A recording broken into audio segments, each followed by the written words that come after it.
Je m'appelle Song Jianing. Je suis directrice de la chaîne française de la télévision centrale de Chine.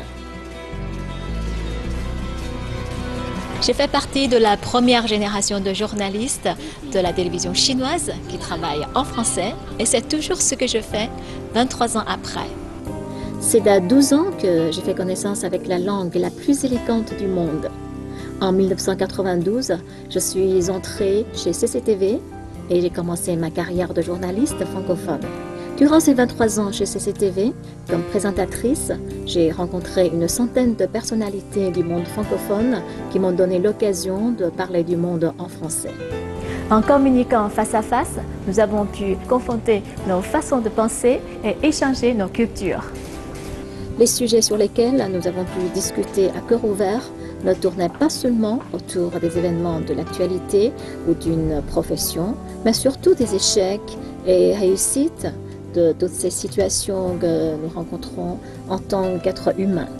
Nous décrivons les histoires des gens afin qu'à travers nos programmes, davantage de téléspectateurs puissent voir et entendre ces personnalités internationales habituellement inaccessibles, réduisant ainsi la distance entre la Chine et le monde francophone.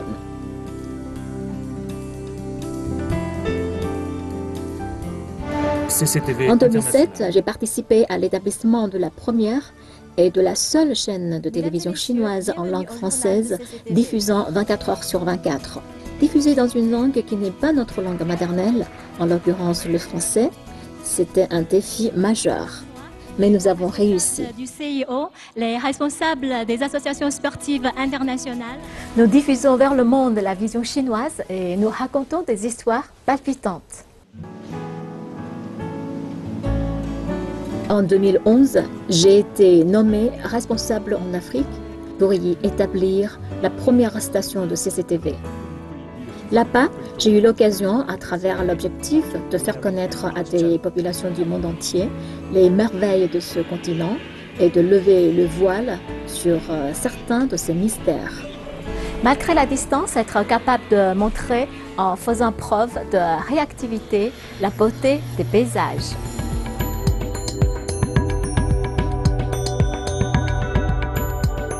De près, on se comprend. En tant que journaliste, je suis persuadée que la communication est une force. Mais je crois également en la force des médias.